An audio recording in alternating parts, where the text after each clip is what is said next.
Just after midnight, my phone buzzed with a message that felt like a slap. The manager had cut my 2 shifts for the week, then added a cheerful emoji like that made it kinder. Under it sat the landlord's reminder. Rent was due in 5 days, and the late fee would hit at 9 in the morning. I stood in the back hallway in my uniform, staring at the screen until my eyes burned. I was Megan Valenti, 27. Everything I did was for Lily, 6, and Grandma Rose, 67, and her stubborn heart. But love didn't cover the bills. Outside, Boston was a wet mirror. Rain hammered the sidewalk and turned the traffic lights into smeared watercolor.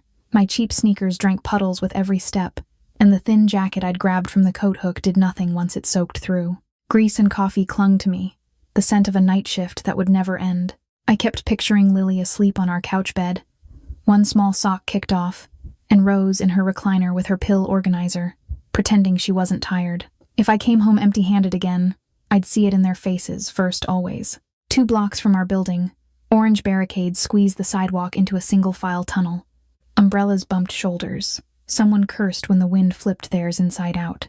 I lowered my head and focused on the rhythm of my breathing, the way I did when Lily asked why we couldn't have a backyard like her friends. Her dad had vanished before she could spell his name, leaving me to be the sturdy one. Rose tried to help, but her hands shook on bad days. I counted steps, telling myself I only had to make it past this choke point. Tonight, somehow, that's when the air changed. The flow of bodies stalled, like the street itself had held its breath. At the curb, 3 black SUVs rolled in slow and smooth, engines low, windows so dark they swallowed the neon. Men in black suits stepped out without umbrellas, scanning the construction gap with the calm of people who never feel rushed. The crowd thinned fast. Strangers found urgent reasons to cross the street, to stare at storefronts, to disappear. I should have done the same, but exhaustion glued my feet to the wet concrete. In a moment I realized fear has a sound. The rear door of the middle SUV opened, and Luca DeSanto stepped into the rain like it didn't get to touch him unless he allowed it. He was tall, broad-shouldered, dressed in a suit that looked heavier than my entire life. An umbrella snapped open above him, and the sound cut clean through the storm. He moved through the narrow passage with his men clearing space, and every instinct in me whispered that this was a man you did not inconvenience. His eyes found mine for a heartbeat, dark and steady, and my stomach tightened. I hated looking anyway. A man in a dress coat pushed past me from behind, moving too fast for the slick pavement. His shoulder hit my bag, and the strap yanked hard. My feet slid on a puddle, and for 1 second my body forgot how to balance. I pitched forward into solid warmth. Luca's chest. My palms landed on immaculate fabric, rainwater pooling between my fingers and his suit like evidence. The world went silent except for the rain. Around us, the suited men shifted, and I sensed weapons without seeing them. My mind screamed that I had just made myself a problem. His hands closed around my upper arms, firm enough to stop my fall, careful enough not to bruise. I could smell him through the rain, something expensive layered over smoke and cold metal. I wanted to pull back, to melt into the crowd, to become invisible again. Instead, I stood pinned by the weight of his attention. He didn't flinch like I was dirty. He studied my face as if he was taking inventory, and the heat of embarrassment crawled up my neck. I kept thinking of Lily, of what it would mean if I didn't make it home tonight. That was when my ID badge slid from my pocket and slapped into a puddle. Luca reached for it first. The plastic flashed under light, and my last name rose to the surface. Valenti. His expression shifted, unmistakable, like recognition fighting caution. He looked at me again, not at my clothes or my tired face, but as if he'd placed me on a map he already knew. I felt claimed by a history I didn't understand. Then he set a thick card in my palm and closed my fingers around it. Behind us, one SUV stayed parked, engine humming. The crowd rushed back in as I stepped away, eager to erase what happened. I walked fast, card heavy in my pocket, rain crawling down my spine. Neon on the pavement made every shadow look alive. I glanced back once and saw the last SUV drifting after me, slow and patient, close enough to be a warning. I tried to call it coincidence, but my gut tightened with one clear truth. Someone had noticed me, and my old idea of safety had just died. Whatever that card was, it felt like a hook, and I could feel the line pulling. The rain chased me home, and my mind kept replaying the moment my hands hit Luca DeSanto's chest. I walked fast through puddles that reflected neon, pretending I was invisible. Still, I glanced at dark windows, half expecting to see a black SUV sliding behind me. Maybe it was only my nerves, but the street felt different, like safety had been edited out of my life. Our building's front light flickered as I fumbled for my keys. The lock stuck, and I hated how exposed I was on that small patch of sidewalk. I could hear rain on the awning and my own breathing. Quiet should have been comfort. Instead, it felt like someone was listening. A man stood near the curb under the streetlight, suit dark and perfect despite the storm. He didn't step closer or raise his voice. He simply watched with calm patience, as if the block belonged to him for the night. I didn't know his name then, only that he carried the same controlled energy as Luca's men. Later I learned he was Rafael Rafe Cruz, and that the calm was part of the message. I kept my body angled toward my door, trying to look like a woman annoyed by her stubborn lock, not a woman scared for her life. Rafe made a small motion toward my keys, the kind that suggested help without begging permission. I hated how quickly the lock gave up when his hand brushed it, like even my building recognized authority before it recognized me. I slipped inside, bolted the door, and listened until the hallway went silent again. The apartment was dim and warm in that worn, familiar way. Lily was curled on the couch bed with her stuffed rabbit under her chin, one tiny shoe kicked off and forgotten. Grandma Rose had fallen asleep in her recliner, glasses sliding down her nose, pill organizer open beside a glass of water. The sight of them steadied me and broke me at the same time. This was what I protected. This was what Luca's world could never be allowed to touch. When I set my bag on the counter, the card slid out like it wanted attention. Thick, cream-colored. Too expensive for my kitchen. No name, no logo, just a number pressed into the surface. It felt heavy in my palm, like a choice I hadn't agreed to make. I thought about the rent notice and the $200 I had left after groceries. Gifts weren't gifts where I came from. They were hooks.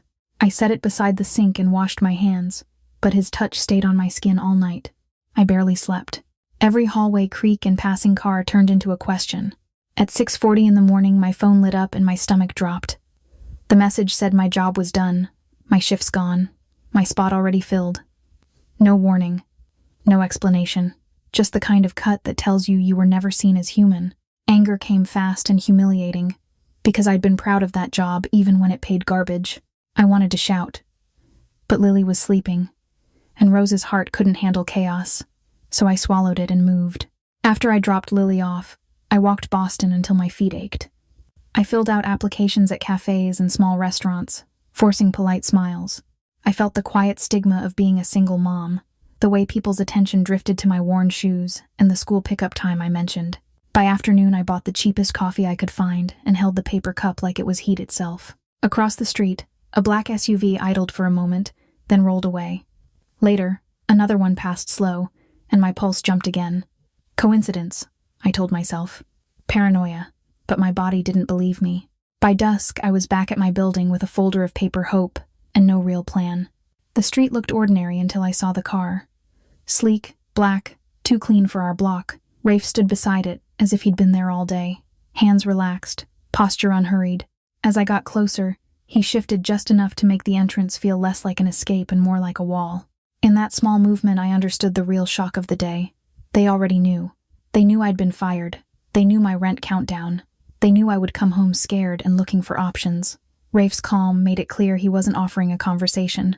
He was delivering an instruction wrapped in politeness, and inside it was a promise of a way out.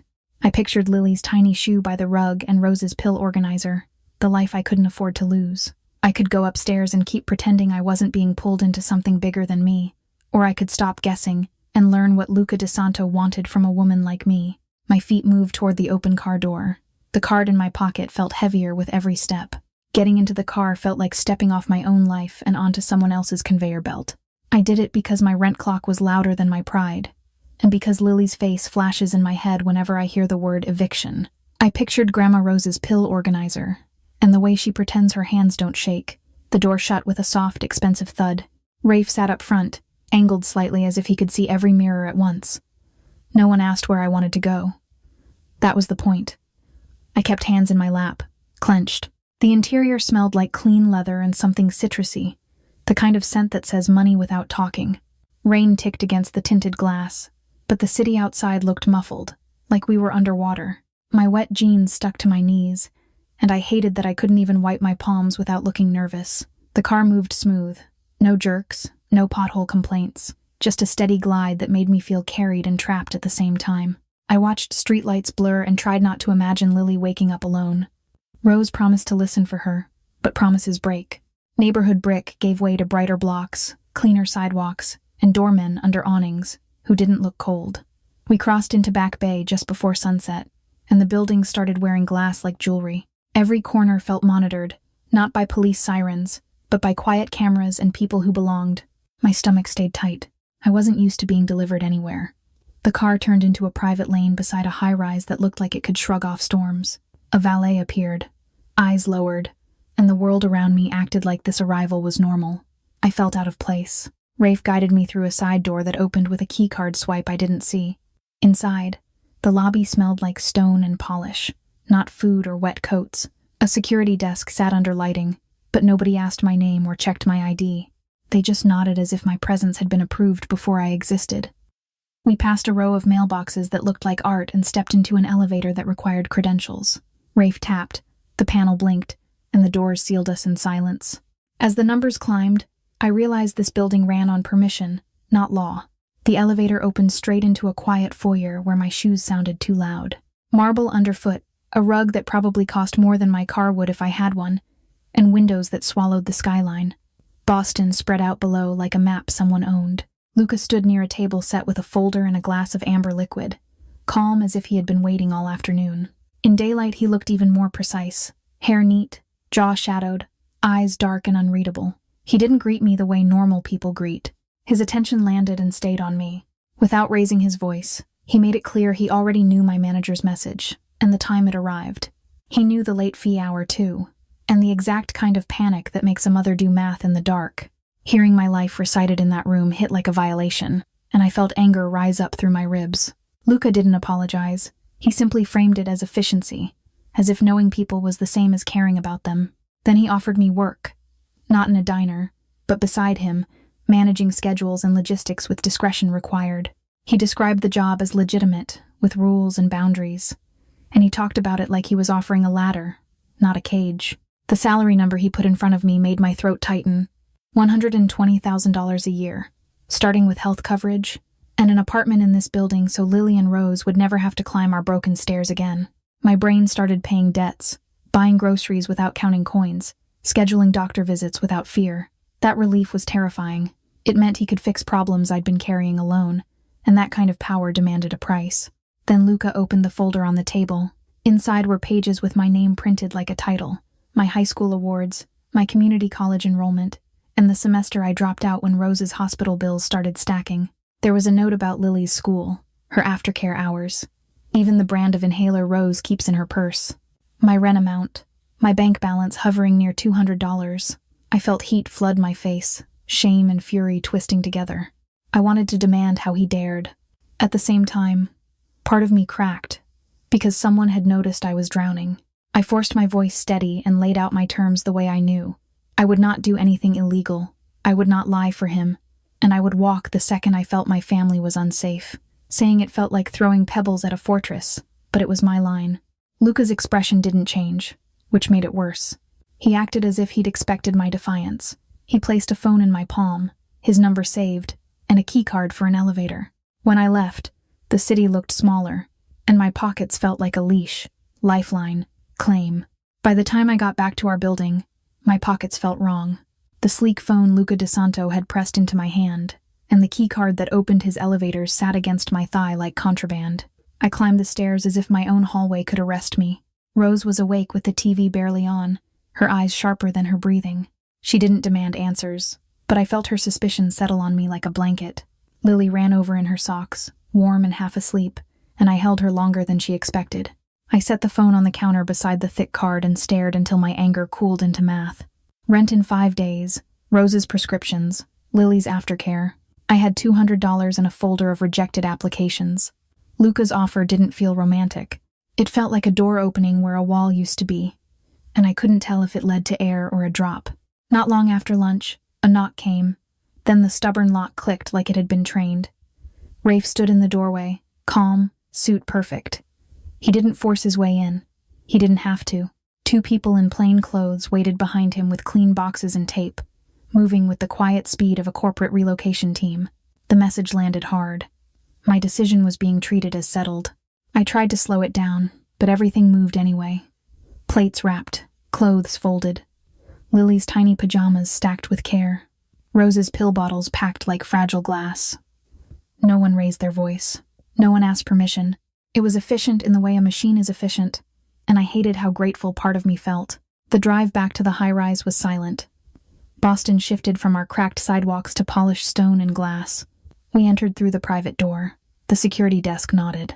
The elevator accepted Rafe's credential and carried us upward as if gravity had rules for other people. On the 45th floor, a woman waited with a tablet held like a shield. Her name was Helena Ward. She had the kind of competence that doesn't smile for comfort. She spoke in a measured way that made everything sound non-negotiable. Punctuality, discretion, approved routes, restricted floors. I didn't hear threats. I heard law. The apartment itself was bright and quiet, the kind of quiet that feels purchased. Floor-to-ceiling windows framed the harbor like a postcard. The counters were so pristine I worried my fingerprints were a problem. A camera dome in the hallway ceiling reminded me this comfort came with eyes. Lily forgot fear first. She spun once in the living room, staring at the city below like it was a toy set. Rose moved slower, scanning corners, counting exits, noting where the doors sat and how many locks they might have. I hovered between them, trying to be a wall and a bridge at the same time. Helena walked us through basics and then left us with a schedule for the next day. I understood what she wanted without hearing it plainly. Stay useful, stay quiet, don't ask the wrong questions. When I opened the closet, I found more than I expected. On one side hung outfits that looked like they belonged to a different version of me. On the other were smaller hangers with a child's jacket and sneakers in Lily's size. In the bathroom sat a step stool and a sealed kid toothbrush. In the second bedroom, an extra pillow and a thick-knit throw lay folded, the exact kind Rose reaches for when her joints ache. My throat tightened. It was kindness. It was also planning, done without my consent. I unpacked slowly, claiming space with ordinary things. Lily's backpack on a designer chair, Rose's pill organizer on the kitchen counter, my chipped coffee mug in a cabinet that gleamed. Lily tugged my sleeve and offered a folded drawing from her school folder, a lopsided house, 3 stick figures, a sun too big for the paper. I taped it to the refrigerator at eye level with the first piece of tape I found. In that moment, the apartment stopped being someone else's gift and became my boundary.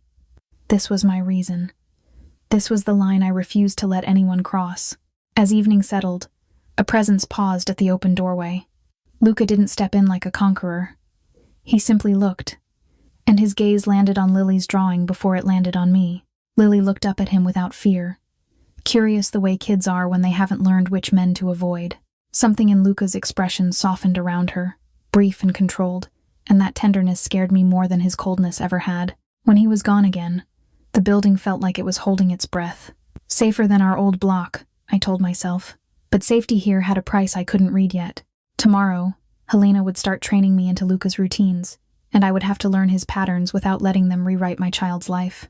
By early morning, the building had turned into my classroom. I learned to swipe the keycard without hesitation, to hold my shoulders steady when the elevator opened straight into Luca's world. Helena's tablet dictated my hours, and I started living in 15-minute blocks. Calls routed through discrete lines. Meetings shifted before anyone could complain. Documents delivered to hands that never trembled. Men in suits appeared and vanished like moving walls. When Luca entered a room, the air tightened, and I learned to read it the way sailors read wind. Even my breathing synced to his pace, careful, quiet, obedient. Just after lunch, I caught myself enjoying the competence. I could anticipate which visitor would demand the conference room, which driver needed an alternate route, which security sweep meant Luca was irritated rather than threatened. I kept my face neutral, but inside I tallied everything against Lily and Rose. If this job paid, it had to pay in safety, not just money. Still, the hush around Luca followed me back to my own floor. Cameras blinked, doors locked with soft clicks.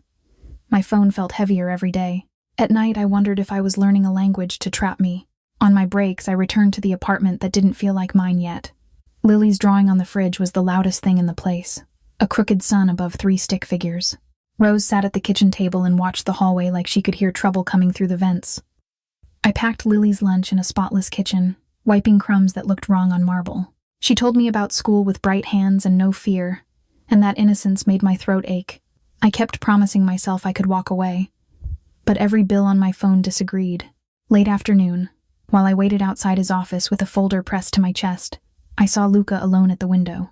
The city below looked like a chessboard, and he stood so still he could have been carved from shadow. His men kept distance, respectful in a way that felt like fear and loyalty braided together. For 1 second, he touched the bridge of his nose, the smallest sign of exhaustion. Then his mask returned. When he turned, his gaze landed on the crease in my sleeve, as if he noticed everything. I realized he listened to silence too. Early the next morning, Luca summoned me to the rooftop terrace instead of the conference table. The elevator opened onto a pocket of green above the city, wet leaves shining from last night's rain. A fountain whispered, and for the first time I heard something softer than engines. Luca walked beside me without the crowd, his security holding the perimeter like shadows. He didn't ask for a schedule update. He asked something that felt like a test and a confession at once, wanting to know what I saw when I looked at him, not what people said about him anymore. I could have played safe, offered compliments, softened the edges, but my life didn't allow pretty lies. I told him the truth inside my head, that he was danger, the kind that made sidewalks empty, but he wasn't chaos. His control felt practiced, like discipline hammered into bone.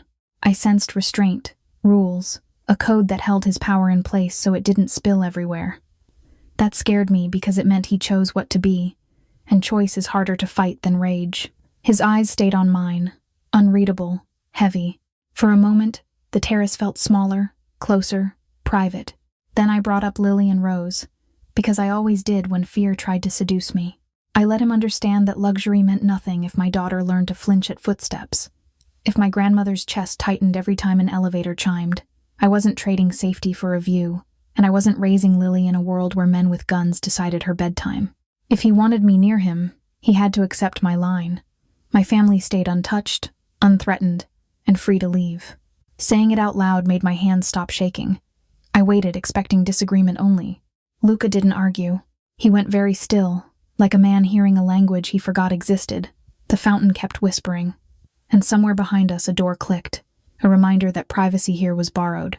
His gaze shifted past me toward the skyline, then returned with something like approval tucked deep under the surface. I felt it in the way he didn't crowd me, didn't dismiss my conditions as bargaining. He made it clear, without softness, that he respected lines drawn with courage, and he let me see that my defiance didn't threaten him. It interested him. That was the part. After I left the terrace, the workday resumed as if nothing had happened, but my body disagreed. In meetings, Luca's eyes found mine a fraction longer than necessary. Silence stretched and carried meaning I didn't want to translate. At home, Lily colored at the table while Rose watched the news with her lips pressed tight, and I kept hearing Luca's question like it was still hanging in the air. Trust began creeping in, quiet as fog, and I hated how good it felt to imagine his restraint holding. Belief is thin ice, and I could feel myself stepping onto it. By early evening, the calendar on my tablet stopped feeling like a threat and started feeling like a map. I learned Luca's rhythms, the espresso that appeared without being ordered, the meetings that never ran late, the way security shifted positions before he even moved. I routed calls through quiet channels, swapped conference rooms, and kept a rolling list of names that required extra caution. The competence felt good, and that scared me, because comfort can make you forget to watch the door. At home, I tried to stay ordinary. Lily's lunchbox still needed washing. Rose still counted pills and pretended she wasn't listening to every elevator ding. I walked Lily to school in the soft morning light and held her hand a second longer than she liked, telling myself it was just the wind. On the way back, I checked my phone for missed calls, and then checked the fridge for Lily's drawing, as if that crooked sun could keep us safe. I kept measuring every luxury against one question. Does this protect them, or does it bring danger closer? Work blurred into routines. I passed Luca folders, and his fingers brushed mine in that brief, accidental way that should have meant nothing, but my skin remembered. Sometimes he paused behind my shoulder to read a line over my head, close enough that I caught the clean smoke of his cologne, close enough that my breath changed. He never pushed. He never teased. His restraint was the pressure. In meetings, men watched him like he was weather. When he looked at me, it felt like the room narrowed, like there was only the task in my hands and his attention on it. Late at night, after Lily was asleep and Rose had stopped scanning the hallway, I returned to the top floor with documents for the next day. The penthouse lights were dim. A piano was playing, soft enough to feel like a secret. Luca sat alone at the instrument, jacket off, sleeves rolled, shoulders tense. The music was controlled, almost careful, and it made him feel less like a rumor and more like a man carrying weight. I lingered in the doorway, protective and furious that I did. I told myself it was just work. I said it in my head like a prayer while I packed Lily's backpack and listened to Rose's cough. I said it while I watched Luca's staff freeze whenever his phone buzzed. I said it because admitting anything else would mean my heart was wandering into a place my daughter could never follow safely. But my body had its own filing system. It tracked the way Luca's gaze settled on me when he thought I wasn't looking. It tracked the pauses on the terrace, the rare softness around Lily, the quiet respect he gave my boundaries. I hated that those details made me feel seen. Just before midnight, he called for me, not with words I could quote, but with that silent pull that made everyone else clear the hall. I entered his office with a schedule update and found him standing at the window, city lights framing his profile. He turned, and for a second the mask slipped, leaving exhaustion and something like longing. I stepped closer to hand him the folder, and the space between us disappeared. His hand came up to steady my wrist, warm and deliberate. My pulse jumped. I should have stepped back.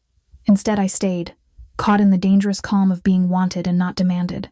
The boundary broke in a quiet way. No dramatic sweep, no movie heat, just a breath held too long and a closeness that became real.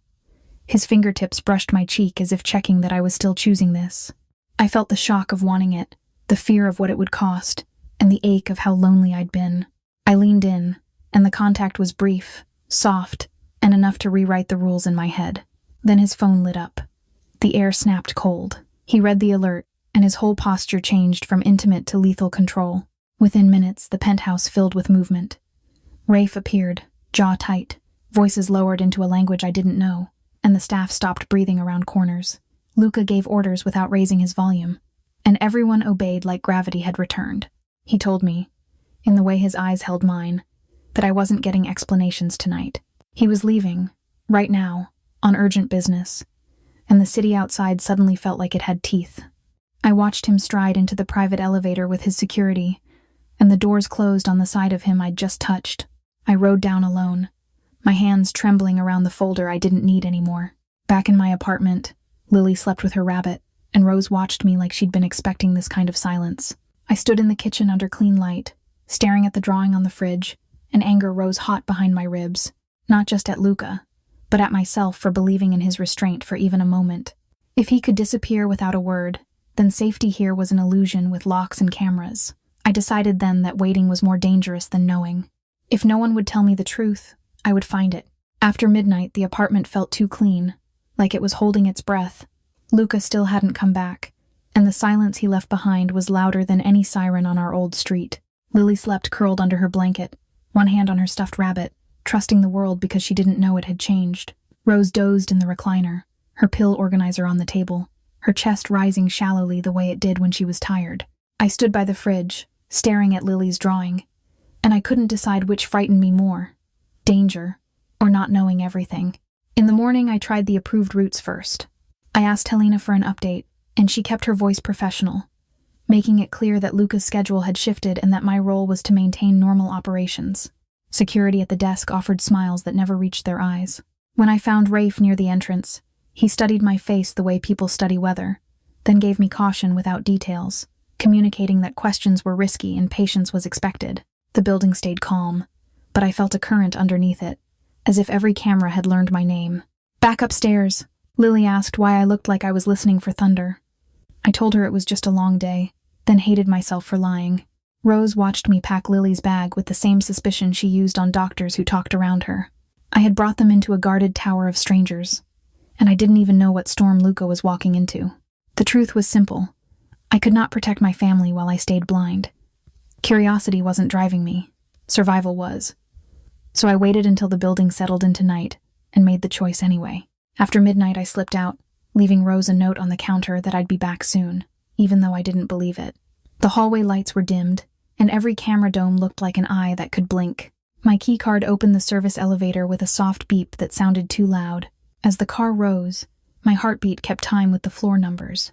I wasn't breaking in, not exactly, but I was crossing a line Luca had never invited me to cross. When the doors opened on his level, the air felt colder, and the silence felt owned. The penthouse corridor was empty, carpet swallowing my steps. I used the credential Helena had issued for work and told myself that made me legitimate. Luca's office door yielded, and the room greeted me with his scent and the city's glow. I moved carefully, touching only what I had seen him touch. The edge of the desk, the drawer he always locked, the cabinet everyone avoided. I searched like a mother, not a thief, looking for the reason he vanished. Papers sat in neat stacks, but the real secrets were tucked away, hidden behind smooth wood and perfect order tonight. Behind a pen holder I found a seam in the paneling, something I'd noticed once when Luca reached for it without thinking. My fingers shook as I pressed, and a section released with a silent click. Inside sat a small key and a narrow compartment. I opened it and froze. There were documents in Italian, photographs of waterfront warehouses, and a notebook packed with coded shorthand and names tied to power. Nothing explained itself in plain language, but everything hinted at structure, territory, and money and shadows. I didn't read long. The point wasn't details. The point was confirmation enough. My hands moved with the care of someone defusing a bomb. I put the key back, slid the panel shut, and wiped away the smudge my thumb had left. I returned the notebook to its slot and aligned the photos so their corners matched the others. The office looked unchanged again, perfect and cold. Yet I couldn't shake the feeling that I had been noticed anyway, that the building kept receipts.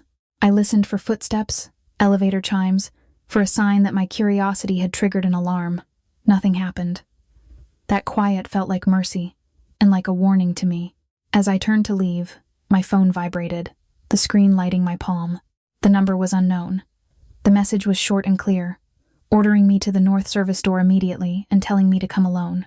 My stomach dropped. I reread it until the letters swam, then scanned the hallway, expecting a suit to appear. Nothing moved. No footsteps, no voices, only the hum of air vents and the distant city. In that quiet, I understood something sharp. My search had not been private. Someone had watched me finish, and now the building was giving me my next step. I should have gone back upstairs and held Lily. I should have listened to Rose and stayed put. Instead, I moved, because a mother who waits for permission can lose everything. I followed the service route I'd learned from Helena, past cameras and locked doors, down a stairwell. The corridor ended at a heavy door labeled service, and my keycard clicked it open. My heart pounded. If this was a trap, I was walking into it knowingly, but staying blind felt worse. I headed for the north service door, my hand reaching out before my courage caught up to it. After midnight, the north service door felt heavier than it looked. I rested my palm on the cold bar and listened. When I pushed, the door swung inward with a soft sigh, and the corridor beyond smelled like concrete and rain. Rafe was already there, in shadow, as if he'd been waiting the whole time. He didn't greet me like a friend. His face said, "Hurry, stay small, don't look back." He guided me through a side stairwell and a hallway that bypassed the lobby cameras. I understood without anyone saying it. The main routes were no longer safe, and my name had become a loose thread in someone else's hands. Outside, a black SUV idled with its lights off. The city looked dim, street lamps haloed by mist. I climbed in, and the door sealed me away from the air. Rafe sat beside me, posture set, eyes scanning mirrors. I kept thinking of Lily's rabbit tucked under her arm and Rose's thin cough. If Luca was in trouble, then my family was already standing on the edge of it. We crossed bridges toward the waterfront, where Boston turns industrial and the buildings stop pretending to be pretty. Warehouses crouched along the road like blocks, and the harbor wind rattled loose signs. The SUV slipped behind a chain-link gate that opened quickly, like someone had been watching for us. Inside, the world changed again. The hub wasn't glamorous. It was a converted warehouse bay lit by work lamps and monitor glow. Maps covered one wall, screens flickered on another, and people moved with the quiet speed of a hospital at shift change. A table in the middle held folders and phones and a half-finished cup of coffee that had gone cold. Luca stood at that table like gravity. He looked different than he did in his penthouse. His suit was gone, replaced by dark clothes that let him move. Shadows sat under his eyes, and his jaw held tension like it had been clamped there. When he noticed me, something in him tightened, not with softness, but with calculation, as if he'd been trying to keep me out of this room and had failed. I didn't need a full explanation to feel the shape of it. I caught pieces in Luca's tone and in the way others watched him for signals. A rival faction had been pressing into his territory, and the pressure wasn't only from outside. There were people who wanted Luca to stay in the old ways, who saw his control as weakness and his plans as betrayal. He'd been holding Boston steady, drawing lines so the city didn't burn. Now someone was erasing those lines on purpose. The worst part wasn't the talk of rivals. It was the way Luca's attention kept flicking to me, like he was measuring my weight in the danger. I understood what he was trying to say without hearing it plainly. Anyone connected to him could be used. That meant my daughter. That meant my grandmother. The thought hit so hard my vision narrowed. Luxury suddenly felt like bait, and I was the one who had carried it home. A sharp change rippled through the room, like a storm moving under the floor. Screens updated. Heads turned. Voices dropped lower. People shifted positions, quick and practiced. I didn't know what had been spotted, but I felt time speed up. Luca's body went colder, commander hard, and the hub became a machine built for escape. Then a face I recognized stepped into the doorway, and my stomach sank. It was a security man from Luca's building, someone I'd seen every day. Familiarity, I realized, could be a mask. He moved too confidently for someone arriving late, and his eyes didn't search for permission. They went straight to Luca. Everything after that happened in flashes. The room froze, not in panic but in a tight, suspended stillness. I heard my own breath and the whir of a camera. Luca shifted, ready. Rafe's hand lifted slightly, then stopped, as if one wrong move would snap the world in half. I don't remember deciding. I remember the moment my body chose Luca's life over my comfort. Something cold was suddenly in my palm, pressed there by reflex or by someone's urgency, and my fingers closed around it as if they already knew what to do. The betrayer's focus stayed locked on Luca, and I felt a terrible clarity. If Luca fell, my family would be hunted by whoever replaced him. I raised my hand, heard a deafening crack, and watched the doorway jerk with surprise. I didn't look for details. I couldn't. My mind went blank and loud at the same time. Luca moved, fast and final, and people surged around us, pulling me backward, steering me through a back corridor that smelled like oil and salt. An alarm somewhere started to wail, then cut off, replaced by the roar of rushing feet and slammed doors. We burst into the night air behind the warehouse. Another SUV waited, engine low and ready. Luca's hand found my shoulder, steadying me, and I hated how safe that touch felt now. I climbed in, shaking, and the vehicle launched forward, leaving the waterfront lights behind like scattered coins on black water. In the dark, my thoughts went straight to Lily and Rose. Now innocence felt like a story someone else told. As the city fell away, Luca stayed close without asking for anything from me. His silence carried a promise and a warning at once. Somewhere safe was ahead, but I knew the truth had already arrived, and it wasn't going to leave me alone with it anymore. City lights smeared across the SUV window like wet paint, and my hands would not stop shaking. Luca sat close, solid, silent, his presence the only thing holding my mind together. I kept replaying the moment at the warehouse door. Not the details, just the feeling of choosing. The instant my life tipped. My stomach still lurched with every imagined consequence. Lily's face flashed behind my eyes. Rose's breathing, the fridge drawing. I was alive. Luca was alive. But whatever I used to call innocent had peeled away. The road hummed beneath us, and I wondered what of me remained. Near 2 a.m, we left the highway and followed a narrow drive through trees.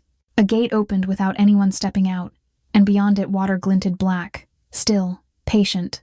The house was modern glass and stone. Low to the ground, lights dimmed as if it preferred not to be seen. Inside, warmth met us, but it felt staged, prepared for emergencies. Towels stacked, extra phone chargers, a closet with clean clothes and sealed bags. The calm was eerie after the waterfront. I kept waiting for sirens, for footsteps, for the world to catch up to us in here. Luca led me to a bathroom, then paused outside, close enough to protect me without crowding. I turned on the shower and let hot water hit my shoulders until the shaking slowed. My hands looked unfamiliar, like they belonged to a stranger. I dressed in a soft sweater from the closet, tag still on, my size. When I stepped out, Luca sat on the bed, elbows on knees, head lowered. His remorse lived in the tightness of his jaw.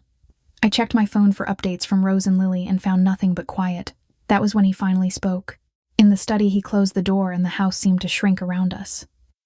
He explained, in pieces, that the waterfront was a symptom. A rival group had been testing boundaries for months, and some of his own people resented how he kept things quiet and controlled. Someone inside had fed information, turning safe places into targets. He said he had spent time keeping the city stable, not out of kindness, but out of strategy. Chaos costs more than discipline. Now the pressure was forcing a response, and anyone tied to him could be used to hurt him too. I listened, and anger rose because he was right and because I hated being right. I told him my life had already been shaped by fear before I met him, and I refused to hand that inheritance to my child. Lily deserved a childhood where footsteps in a hallway meant neighbors, not threats. Rose deserved to sleep without counting exits. I made it clear this wasn't an ultimatum meant to punish him. It was a mother drawing a border. I could stand beside him, but not if the path ahead required my daughter to grow up looking over her shoulder. Instead of arguing, Luca led me to a hidden panel in the study and opened it with practiced ease. A safe sat behind it, holding thick folders and a laptop. He showed me spreadsheets and timelines. Legal businesses, property investments, and foundations meant to replace the shadow work over time. It wasn't a speech, it was proof. He had been shifting money and people into legitimate jobs for years, building a bridge so his crew could cross without falling. He let me see what he hadn't shared with others. That kind of trust hit me harder than fear that night. The numbers on the screen steadied me. I thought about my unfinished coursework, the design classes I took before life became diapers and hospital chairs. I could read a budget and spot a fantasy timeline. I told him that a plan like this needed more than secrecy. It needed projects people could point to in daylight. My mind jumped to housing, renovated storefronts, jobs with pay stubs. Not romance, just a safer city. If he truly wanted a different future, he needed someone willing to build it, not worship it. I realized I wanted that work for Lily and Rose. Before dawn, I got a check-in from the building, a notification that Rose had seen my message and Lily was safe for the night. Relief hit so hard I had to sit down. I pictured Lily's hair fanned on her pillow and promised myself I would not let my choices steal that peace. Luca watched me with tired remorse. He didn't push, didn't plead. He gave me room to choose. In that quiet, I understood something plain. His love looked like protection with consequences, and mine looked like boundaries that stayed firm no matter how scared I felt today.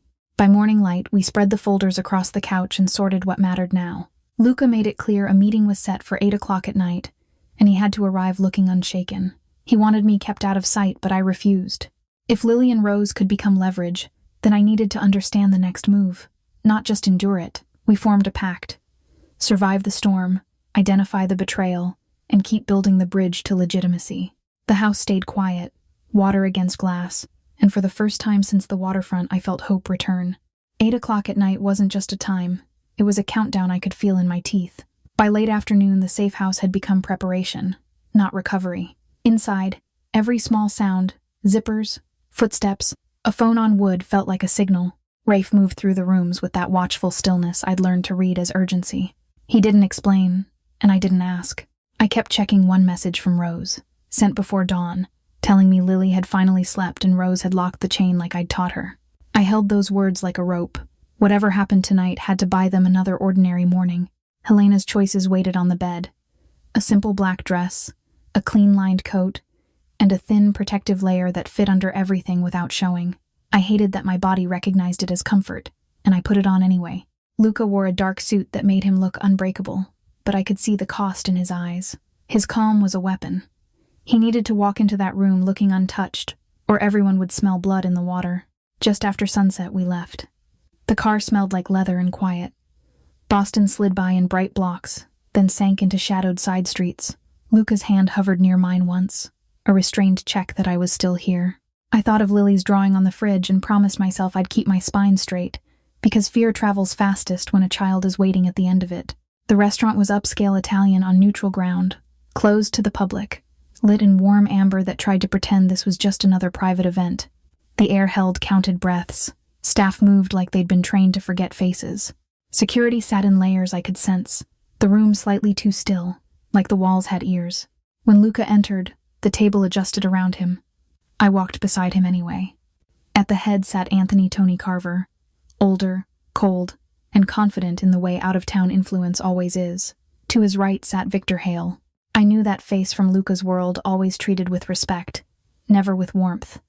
Seeing him here tightened my chest. It wasn't proof in a folder. It was my instincts. Confirmed. The conversation started with polite phrasing and sharp meaning. Luca laid out the encroachment and the pattern of pressure without raising his voice. Tony's side pushed the narrative that Luca was weakening the old order by trying to modernize and move legitimate. Victor watched Luca like he was waiting for a tremor. I watched hands, not smiles. I watched who leaned back when Luca stayed steady, who flinched at certain names, who kept glancing at the doors as if expecting something louder than words. Luca didn't treat me like decoration. He consulted me without a spectacle. A pause before a point. A glance that asked whether to press or wait, his fingers hovering over papers until I gave the smallest nod. The men noticed. Their discomfort was obvious. I offered one practical insight from years of surviving unfair systems.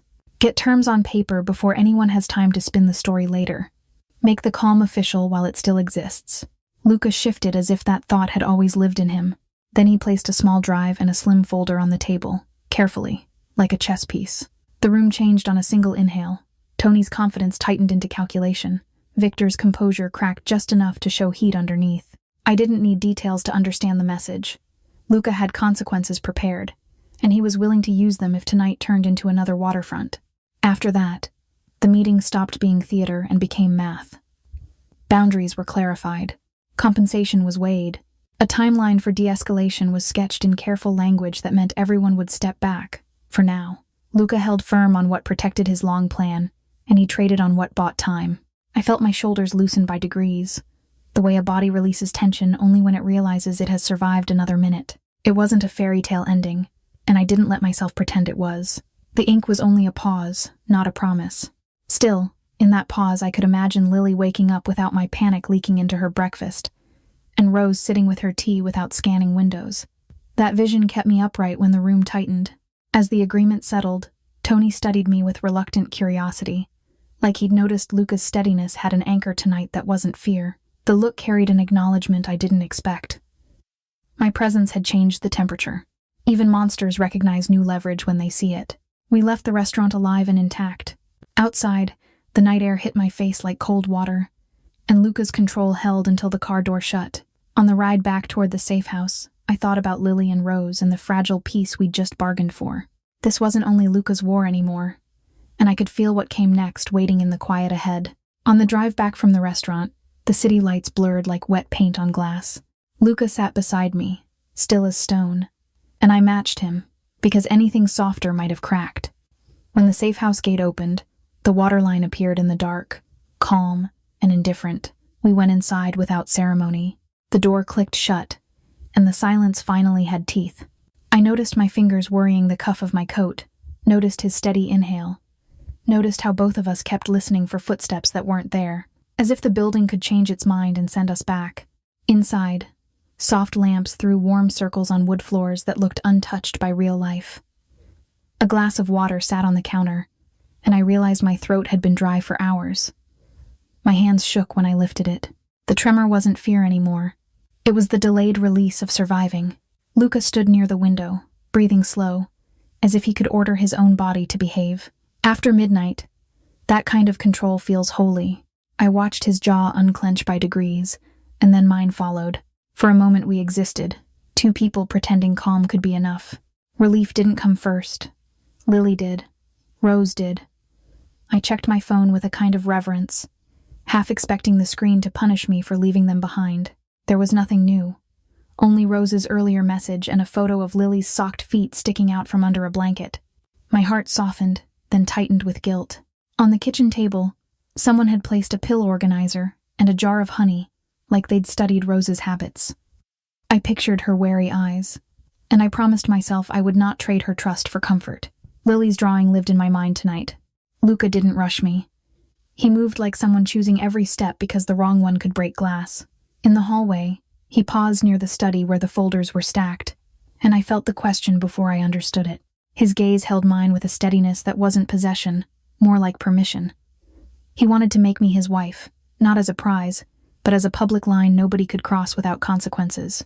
The idea landed in my chest like a weight and a shelter at the same time. I was stunned by how tender his restraint felt too. And still, my first thought wasn't romance. It was Lily at 6 years old, learning what love looks like by watching me. It was school forms, last names, bedtime stories, and stability you can't buy with a suit and a driver. I imagined Rose at 67, eyes sharp. If I told her we were safer now, she would ask what safer meant, and she'd be right.